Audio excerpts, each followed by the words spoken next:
नमस्कार फ्रेंड्स।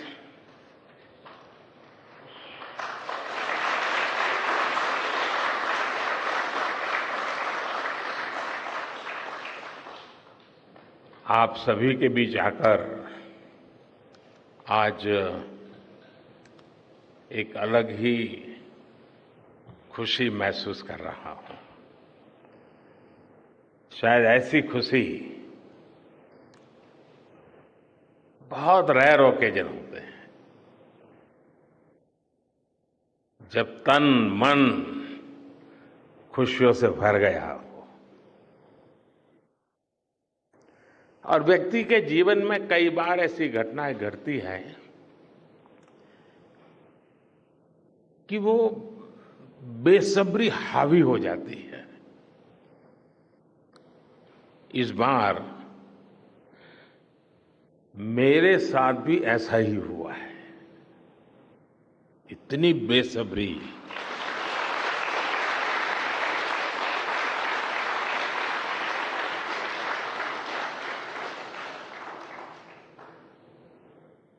मैं south Africa में था, फिर ग्रीस का कार्यक्रम था तो वहां चला गया, लेकिन मेरा मन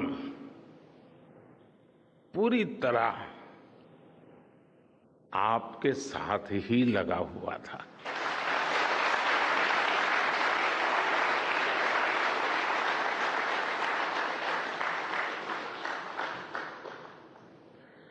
लेकिन कभी कभी लगता है कि मैं आप लोगों के साथ अन्याय कर देता हूं। बेसब्री मेरी और मुसीबत आपकी। इतनी सवेरे सवेरे आप सभी को और इतना और टाइम, लेकिन बस मन कर रहा था जाऊं आपको नमन करूं। आपको दिक्कत हुई होगी, लेकिन मैं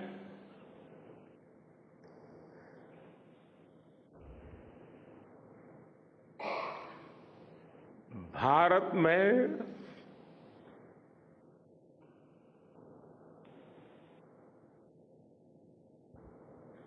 आते ही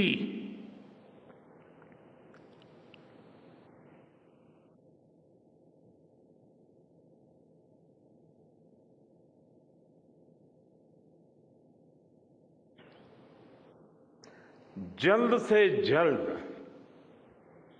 आपके दर्शन करना चाहता था।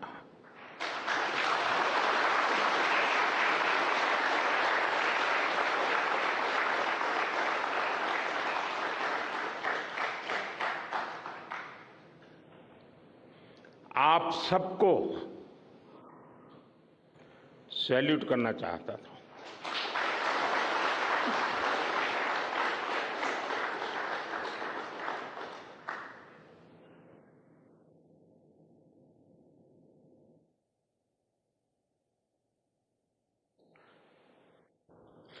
सैल्यूट आपके परिश्रम को, सैल्यूट आपके धैर्य को, सैल्यूट आपकी लगन को, सैल्यूट आपकी जीवटता को, सैल्यूट आपके जज्बे को। आप देश को जिस ऊंचाई पर लेकर गए हैं, ये कोई साधारण सफलता नहीं है। ये अनंत अंतरिक्ष में भारत के वैज्ञानिक सामर्थ्य का शंखनाद है।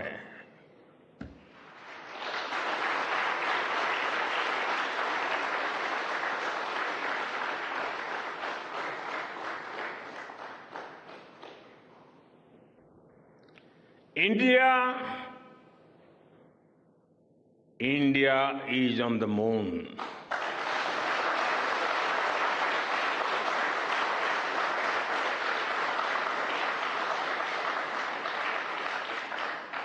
We have our national pride placed on the moon.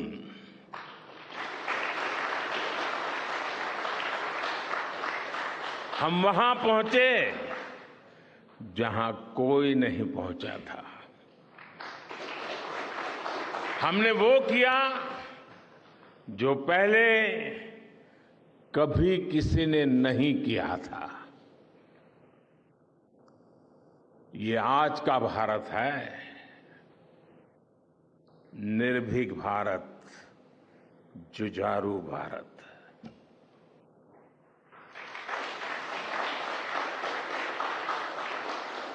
ये वो भारत है जो नया सोचता है, नए तरीके से सोचता है, जो डार्क जोन में जाकर भी दुनिया में रोशनी की किरण फैला देता है।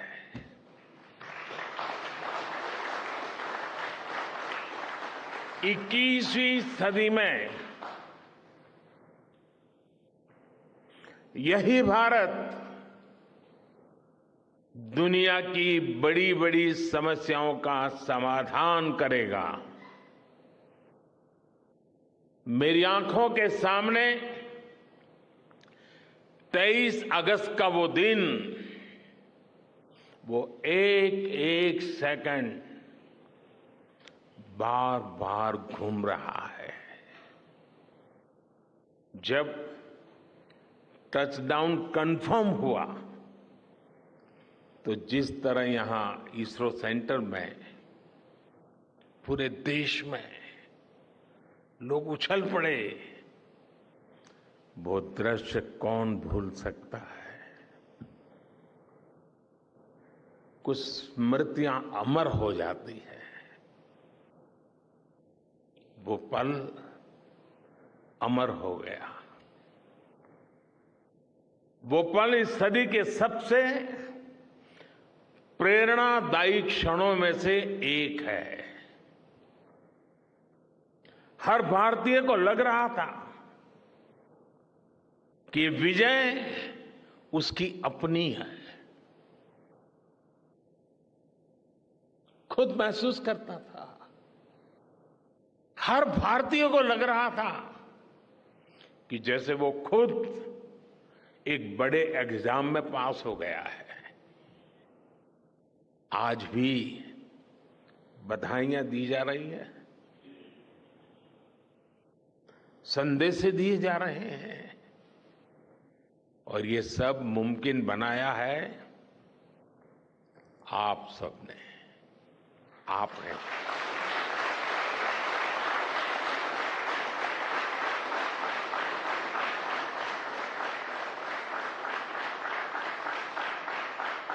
देश के मेरे वैज्ञानिकों ने ये मुमकिन बनाया है। मैं आप सबका जितना गुणगान करूं वो कम है। मैं आपकी जितनी सराहना करूं वो कम है। साथियों, मैंने वो फोटो देखी जिसमें हमारे मून लैंडर ने अंगद की तरह चंद्रमा पर मजबूती से अपना पैर जमाया हुआ है।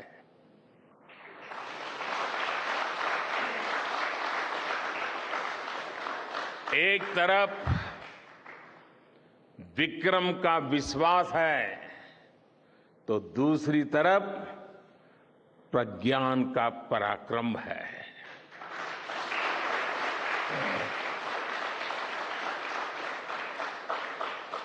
हमारा प्रज्ञान लगातार चंद्रमा पर अपने पद चिन्ह 9 साल के इतिहास में पहली बार उस स्थान की तस्वीर मानव अपनी आंखों से देख रहा है।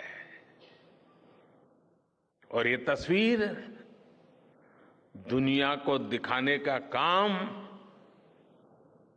भारत ने किया है।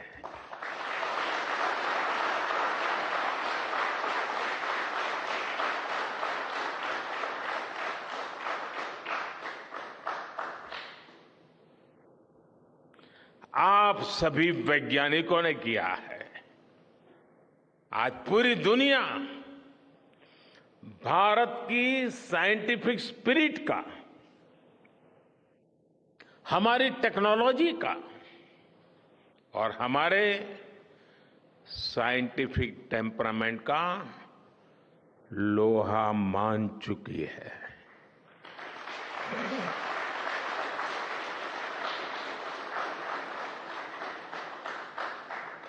चंद्रयान महाअभियान सिर्फ भारत की नहीं, बल्कि पूरी मानवता की सफलता है।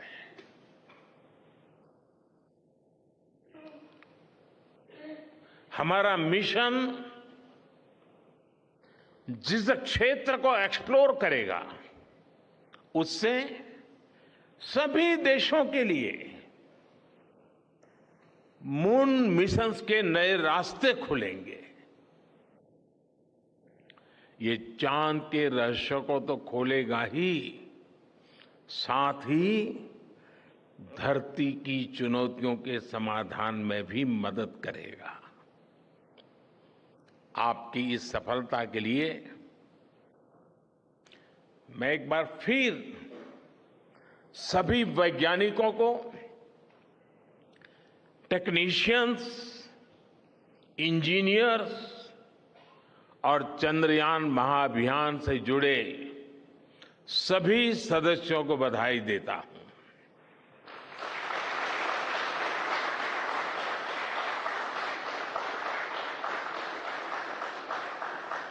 मेरे परिवारजनों, आप जानते हैं कि स्पेस मिशंस के टच डाउन पॉइंट को एक नाम दिए जाने की वैज्ञानिक परंपरा है। चंद्रमा के जिस हिस्से पर हमारा चंद्रयान उतरा है, भारत ने उस स्थान के भी नामकरण का फैसला लिया है।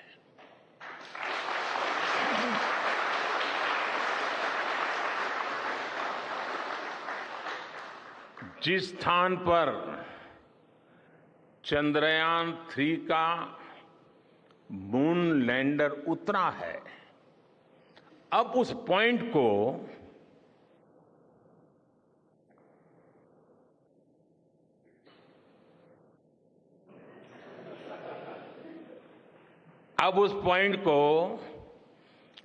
शिव शक्ति के नाम से जाना जाएगा।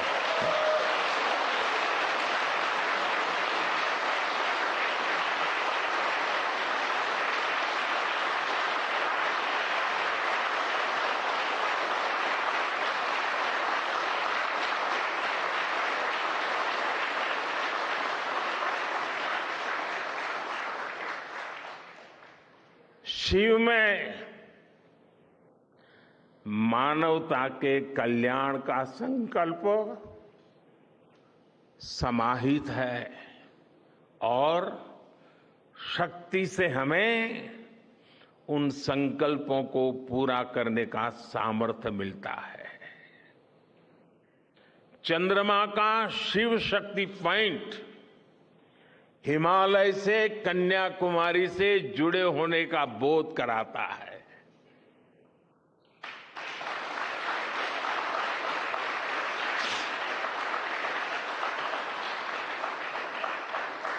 हमारे ऋषियों ने कहा है, येन कर्माण्य पशो मनीषिणो यज्ञे कुण्वन्ति वित्तेषु धीरः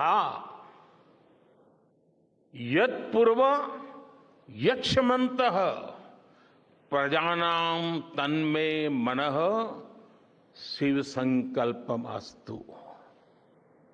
अर्थात जिस मन से हम कर्तव्य कर्म करते हैं, विचार और विज्ञान को गति देते हैं और जो सबके भीतर मौजूद है, वो मन शुभ और कल्याणकारी संकल्पों से जुड़े।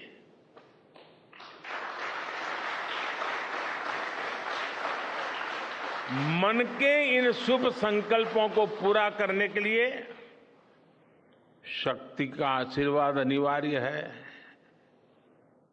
और ये शक्ति हमारी नारी शक्ति है।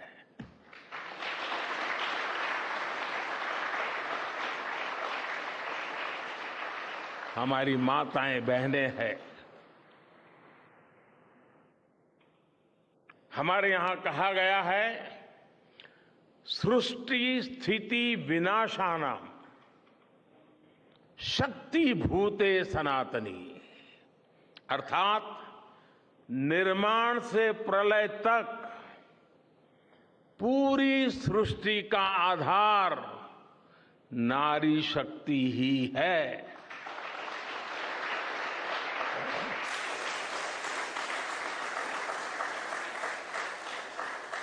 आप सबने देखा है, चंद्रयान 3 में देश ने, हमारी महिला वैज्ञानिकों ने,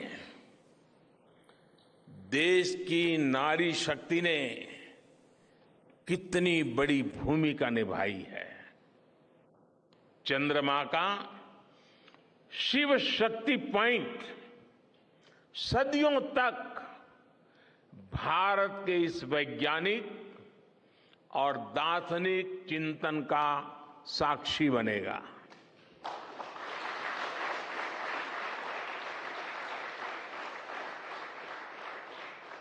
ये शिव शक्ति पॉइंट आने वाली पीढ़ियों को प्रेरणा देगा कि हमें विज्ञान का उपयोग मानवता के कल्याण के लिए ही करना है। मानवता का कल्याण, यही हमारा सुप्रीम कमिटमेंट है। साथियों, एक और नामकरण काफी समय से लंबित है।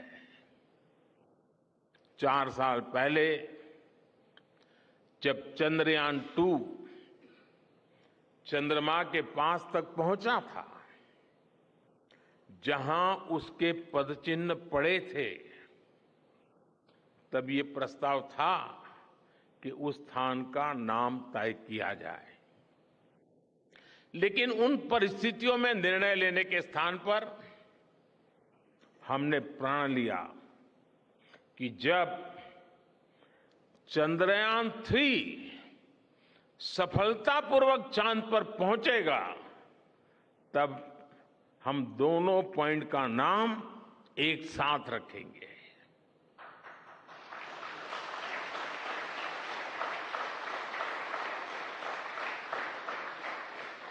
और आज मुझे लगता है कि जब हर घर तिरंगा है, जब हर मन तिरंगा है और चांद पर भी तिरंगा है, तो तिरंगा के सिवाय चंद्रयान 2 से जुड़े उस स्थान को और क्या नाम दिया जा सकता है।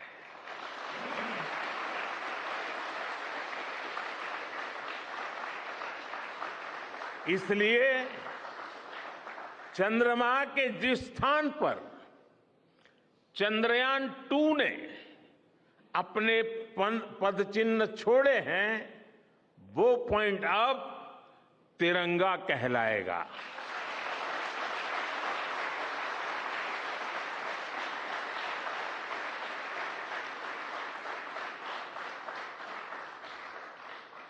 ये तिरंगा पॉइंट भारत के हर प्रयास की प्रेरणा बनेगा।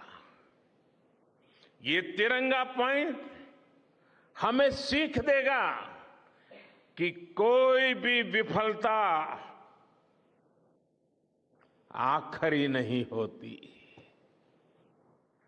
अगर दृढ़ इच्छा शक्ति हो तो सफलता मिलकर के ही रहती है। यानी मैं फिर दोहरा रहा हूं, चंद्रयान-2 के पद चिन्ह जहां है, वो स्थान आज से तिरंगा पॉइंट कहलाएगा। और जहां पर चंद्रयान-3 का मून लैंडर पहुंचा है, वो स्थान आज से शिव शक्ति पॉइंट कहलाएगा।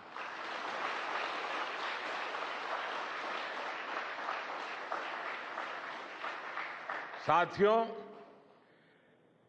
आज भारत दुनिया का चौथा ऐसा देश बन चुका है जिसने चंद्रमा की सतह को छुआ है। ये सफलता तब और अधिक बड़ी हो जाती है जब हम ये देखते हैं कि भारत ने अपनी यात्रा कहां से शुरू की थी। एक समय था जब भारत के पास जरूरी तकनीक नहीं थी, सहयोग भी नहीं था। हमारी गिनती थर्ड वर्ल्ड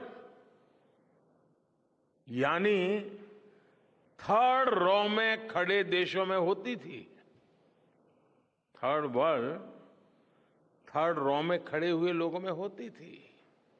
वहां से निकलकर आज भारत दुनिया की 5वीं सबसे बड़ी अर्थव्यवस्था बना है।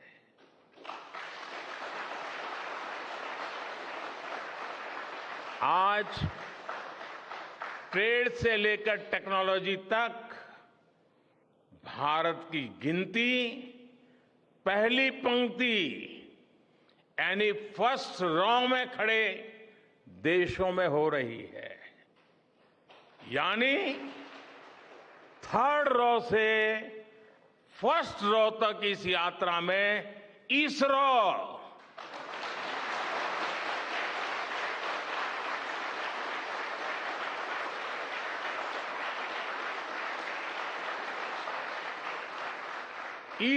जैसी संस्थानों की बहुत बड़ी भूमिका रही है। आपने आज मेक इन इंडिया को चांद तक पहुंचा दिया है।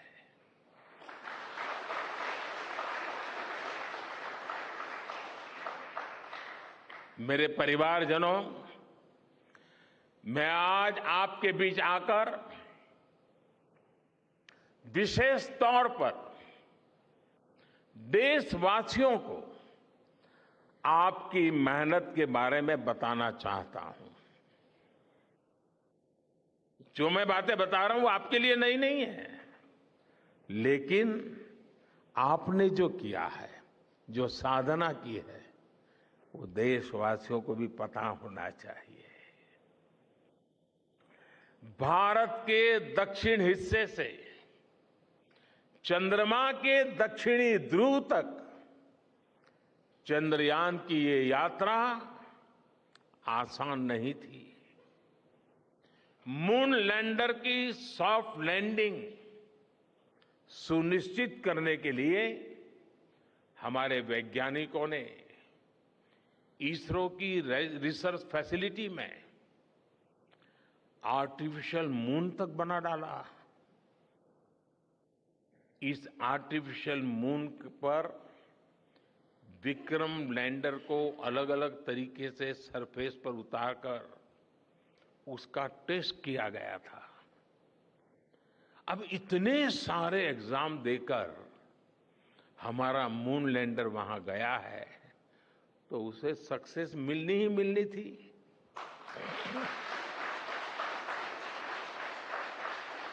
साथियों, आज जब मैं देखता हूं कि भारत की युवा पीढ़ी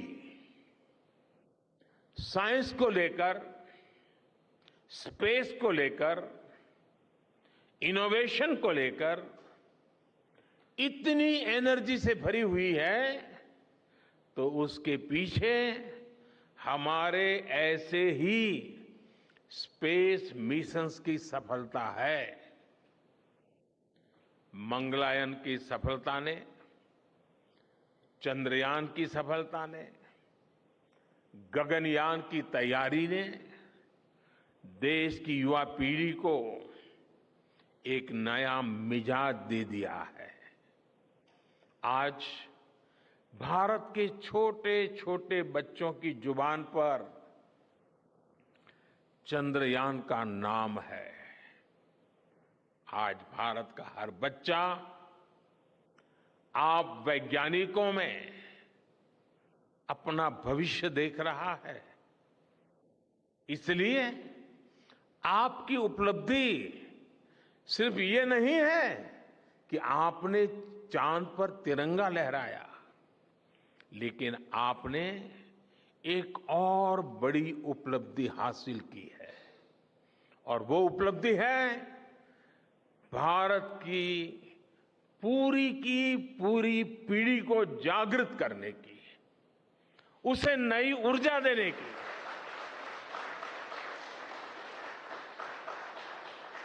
आपने एक पूरी पीढ़ी पर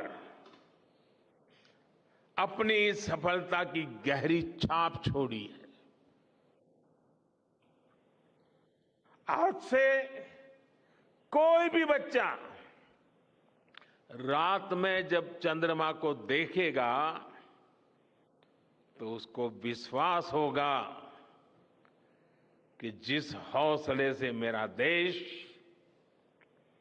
चांद पर पहुंचा है, वही हौसला, वही जज्बा उस बच्चे के भीतर भी है, उस युवा के भीतर भी है।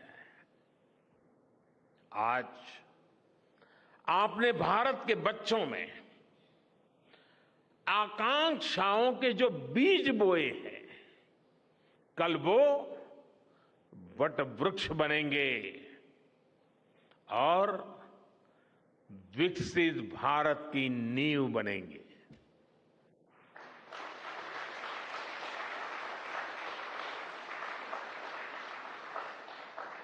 हमारी युवा पीढ़ी को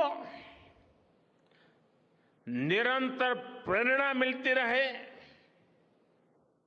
इसके लिए एक और निर्णय लिया गया है। 23 अगस्त को जब भारत ने चंद्रमा पर तिरंगा फहराया, उस दिन को अब हिंदुस्तान नेशनल स्पेस डे के रूप में मनाया जाएगा।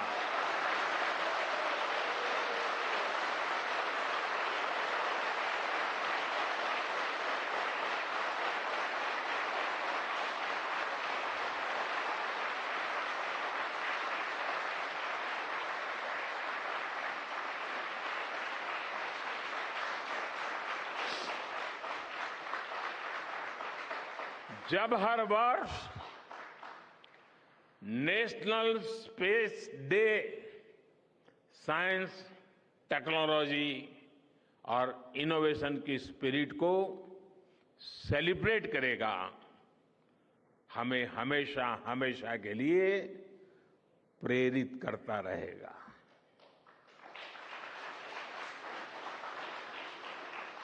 मेरे परिवारजनों, आप भी जानते हैं कि स्पेस सेक्टर का जो सामर्थ्य है, वो सैटेलाइट लॉन्च करने या अंतरिक्ष की खोज से कहीं ज्यादा बड़ा है। स्पेस सेक्टर की एक बहुत बड़ी ताकत है जो मैं देखता हूं, वो है ईज ऑफ लिविंग और ईज ऑफ गवर्नेंस। आज देश में स्पेस एप्लीकेशंस को गवर्नेंस के हर पहलू से जोड़ने की दिशा में बहुत बड़ा काम हुआ है। आप लोगों ने जब मुझे प्रधानमंत्री के रूप में काम का दायित्व दिया, तो प्रधानमंत्री बनने के बाद मैंने भारत सरकार के जॉइंट सेक्रेटरी लेवल के ऑफिसर्स की स्पेस साइंटिस्ट के साथ एक वर्कशॉप करवाई थी और इसका मकसद ये था कि गवर्नेंस में, शासन व्यवस्था में ट्रांसपेरेंसी लाने में स्पेस सेक्टर की ताकत का ज्यादा से ज्यादा इस्तेमाल कैसे करें। तब किरण जी शायद हम लोगों के साथ काम करते थे। इसी का नतीजा था जब देश ने स्वच्छ भारत अभियान शुरू किया, शौचालयों का निर्माण शुरू किया, करोड़ों घरों को बनाने का अभियान चलाया, तो इन सब के मॉनिटरिंग के लिए, उसकी प्रगति के लिए स्पेस साइंस ने बहुत मदद की। आज देश में दूर दराज के इलाके में एजुकेशन, कम्युनिकेशन और हेल्थ सर्विसेज पहुंचाने में स्पेस सेक्टर की बहुत बड़ी भूमिका है। इन दिनों आजादी के अमृत महोत्सव के निमित्त जो जिले जिले में अमृत सरोवर बन रहे हैं, उसका भी टैगिंग, उसके भी मॉनिटरिंग स्पेस के द्वारा ही हो रही है। बिना स्पेस टेक्नोलॉजी के हम टेलीमेडिसिन और टेली एजुकेशन की कल्पना तक नहीं कर सकते। स्पेस साइंस ने देश के रिसोर्सेज के ऑप्टिमम यूटिलाइजेशन में भी बहुत मदद की है। हमारे देश के एग्रीकल्चर सेक्टर को ताकत देने में, मौसम का अनुमान लगाने में स्पेस सेक्टर जो मदद करता है, वो देश का हर किसान जानता है। आज वो देख लेता है अपने मोबाइल पर अगले सप्ताह मौसम का क्या हाल है। देश के करोड़ों मछुआरों को आज नाविक सिस्टम से जो सटीक जानकारी मिल रही है, वो भी आप ही की देन है। आज जब देश में बाढ़ आती है, कोई प्राकृतिक आपदा आती है, भूकंप आता है, तो हालात की गंभीरता का पता लगाने में आप सबसे पहले आगे आते हैं।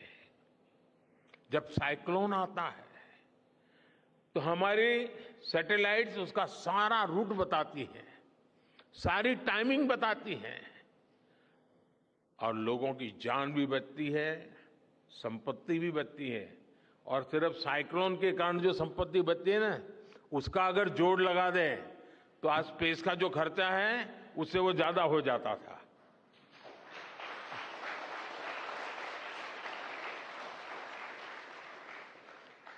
हमारे PM Gati Shakti national master plan का आधार भी स्पेस टेक्नोलॉजी ही है। और आज दुनिया भारत के इस गतिशक्ति प्लेटफॉर्म का अध्ययन कर रही है कि प्लानिंग और मैनेजमेंट में ये प्लेटफॉर्म कितना उपयोगी हो सकता है। इससे प्रोजेक्ट्स की प्लानिंग, एजुकेशन और मॉनिटरिंग में काफी मदद मिल रही है। समय के साथ बढ़ता हुआ स्पेस एप्लीकेशन का ये दायरा हमारे युवाओं के लिए अपॉर्चुनिटीज भी बढ़ा रहा है, अवसर बढ़ा रहा है। और इसलिए आज मैं एक सुझाव भी देना चाहता हूं और मैं चाहूंगा कि आपके यहां से जो रिटायर्ड लोग हैं, वे इसमें काफी मदद कर सकते हैं। अब ये मत बोलिएगा कि इतनी सुबह सुबह मोदी जी यहां आए और कुछ काम भी देकर के जा रहे हैं। साथियों, मैं चाहूंगा कि इसरो केंद्र सरकार के विभिन्न मंत्रालय और राज्य सरकारें मिलकर गवर्नेंस में स्पेस टेक्नोलॉजी पर एक नेशनल हैकाथॉन का आयोजन करें। इस हैकाथॉन में ज्यादा से ज्यादा युवा, ज्यादा से ज्यादा यूनिवर्सिटी, ज्यादा से ज्यादा नौजवान वो शामिल हो, जुड़े। मुझे विश्वास है ये नेशनल हैकाथॉन हमारी गवर्नेंस को और प्रभावी बनाएगा, देशवासियों को मॉडर्न सॉल्यूशंस देगा। और साथियों, आपके अलावा मैं अपनी युवा पीढ़ी को एक और टास्क अलग से देना चाहता हूं। और होमवर्क के दिए बिना बच्चों को काम करने का मजा नहीं आता है। आप सब जानते हैं कि भारत वो देश है जिसने हजारों वर्ष पूर्व ही धरती के बाहर अनंत अंतरिक्ष में देखना शुरू कर दिया था।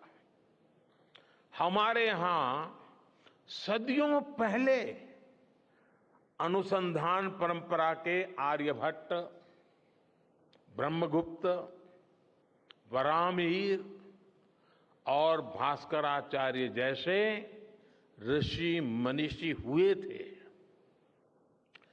जब धरती के आकार को लेकर भ्रम था, तब आर्यभट्ट ने अपने महान ग्रंथ आर्यभट्टीय में धरती के गोलाकार होने के बारे में विस्तार से लिखा था। उन्होंने एक्सिस पर पृथ्वी की रोटेशन और उसकी परिधि की गणना भी लिख दी थी। इसी तरह सूर्य सिद्धांत जैसे ग्रंथों में भी कहा गया है, सर्वत्रैव महिगोले, सर्वत्रैव महिगोले स्वस्थानम उपरि स्थितम मन्यन्ते खेयतो गोलस तस्य क्व ऊर्ध्वं क्व वादः। अर्थात पृथ्वी पर कुछ लोग अपनी जगह को सबसे ऊपर मानते हैं, लेकिन ये गोलाकार पृथ्वी तो आकाश में स्थित है, उसमें ऊपर और नीचे क्या हो सकता है, ये उस समय लिखा गया था। ये तो मैंने सिर्फ एक श्लोक बताया है। ऐसी अनगिनत रचनाएं हमारे पूर्वजों ने लिखी हुई है।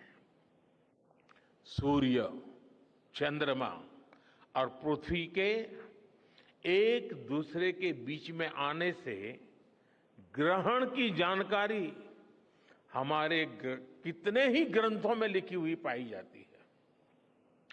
पृथ्वी के अलावा अन्य ग्रहों के आकार की गणनाएं, उनके मूवमेंट से जुड़ी जानकारी भी हमारे प्राचीन ग्रंथों में मिलती है। हमने ग्रहों और उपग्रहों की गति को लेकर इतना सूक्ष्म गणनाएं करने की वो काबिलियत हासिल की थी कि हमारे यहां सैकड़ों वर्ष आगे के पंचांग यानी कैलेंडर्स बनाए जाते थे। इसलिए मैं इससे जुड़ा एक टास्क अपनी नई पीढ़ी को देना चाहता हूं, स्कूल कॉलेज के बच्चों को देना चाहता हूं। मैं चाहता हूं कि भारत के शास्त्रों में जो खगोलीय सूत्र है, उन्हें साइंटिफिकली प्रूव करने के लिए नए सिरे से उनके अध्ययन के लिए नई पीढ़ी आगे आए। ये हमारी विरासत के लिए भी जरूरी है और विज्ञान के लिए भी जरूरी है। आज जो स्कूल के, कॉलेज के, यूनिवर्सिटी के स्टूडेंट्स हैं, रिसर्चर्स हैं, उन पर एक तरह से ये दोहरा दायित्व है। भारत के पास विज्ञान के ज्ञान का जो खजाना है, वो गुलामी के लंबे कालखंड में दब गया है, छिप गया है। आजादी के इस अमृत काल में हमें इस खजाने को भी खंगालना है, उस पर रिसर्च करनी है और दुनिया को भी बताना है। दूसरा दायित्व ये कि हमारी युवा पीढ़ी को आज के आधुनिक विज्ञान, आधुनिक टेक्नोलॉजी को नए आयाम देने हैं। समंदर की गहराइयों से लेकर आसमान की ऊंचाई तक, आसमान की ऊंचाई से लेकर अंतरिक्ष की गहराई तक आपके लिए करने के लिए बहुत कुछ है। आप डीप अर्थ को भी देखिए और साथ ही डीप सी को भी एक्सप्लोर करिए। आप नेक्स्ट जनरेशन कंप्यूटर बनाइए और साथ ही जेनेटिक इंजीनियरिंग में भी अपना सिक्का जमाइए। भारत में आपके लिए नई संभावनाओं के द्वार लगातार खुल रहे हैं। 21वीं सदी के इस कालखंड में जो देश साइंस और टेक्नोलॉजी में बढ़त बना ले जाएगा, वो देश सबसे आगे बढ़ जाएगा। साथियों, आज बड़े बड़े एक्सपर्ट्स कह रहे हैं कि अगले कुछ वर्षों में भारत की स्पेस इंडस्ट्री $8 बिलियन से बढ़कर $16 बिलियन की हो जाएगी। सरकार भी इस बात की गंभीरता को समझते हुए स्पेस सेक्टर में लगातार रिफॉर्म कर रही है। हमारे युवा भी कमर कसकर तैयार है।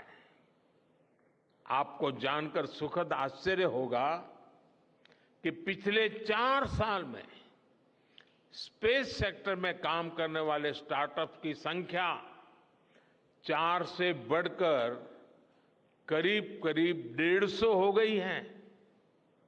हम कल्पना कर सकते हैं कि अनंत आकाश में कितनी अनंत संभावनाएं भारत का इंतजार कर रही हैं। वैसे कुछ दिन बाद 1 सितंबर से माईगॉव हमारे चंद्रयान मिशन को लेकर बहुत बड़ा क्विज कंपटीशन लॉन्च करने वाला है। हमारे देश के स्टूडेंट्स इससे भी शुरुआत कर सकते हैं। मैं देश भर के स्टूडेंट से आग्रह करूंगा कि आप सभी बड़ी संख्या में इससे जुड़े। मेरे परिवारजनों, देश की भावी पीढ़ी को आपका मार्गदर्शन बहुत आवश्यक है। आप जो इतने सारे इंपॉर्टेंट मिशंस पर काम कर रहे हैं, वो आने वाली पीढ़ी ही आगे ले जाने वाली है। आप उन सभी के रोल मॉडल हैं। आपकी रिसर्च और आपकी वर्षों की तपस्या, मेहनत ने साबित किया है कि आप जो ठान लेते हैं वो आप करके दिखाते हैं।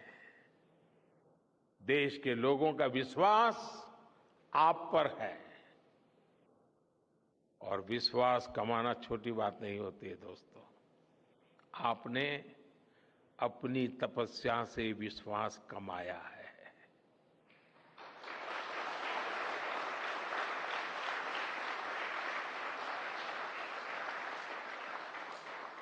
देश के लोगों का आशीर्वाद आप पर है। इसी आशीर्वाद की ताकत से, देश के प्रति इसी समर्पण भाव से भारत साइंस एंड टेक्नोलॉजी में ग्लोबल लीडर बनेगा। और मैं आपके बीच बड़े विश्वास के साथ बताता हूं, इनोवेशन की हमारी यही स्पिरिट ही 2047 में विकसित भारत के सपने को साकार करेगी। इसी विश्वास के साथ मैं फिर एक बार आप सबके दर्शन करके पावन हुआ हूं। देशवासी गौरव से भरे हुए हैं। सपने बहुत तेजी से संकल्प बन रहे हैं और आपका परिश्रम उन संकल्प को सिद्धि के तक ले जाने के लिए बहुत बड़ी प्रेरणा बन रहा है। आपको जितनी बधाई दूं कम है, जितना अभिनंदन करूं कम है। मेरी तरफ से करोड़ों करोड़ों देशवासियों की तरफ से, दुनिया भर की साइंटिफिक कम्युनिटी की तरफ से अनेक अनेक धन्यवाद, बहुत बहुत शुभकामनाएं। भारत माता की, भारत माता की, भारत माता की। धन्यवाद।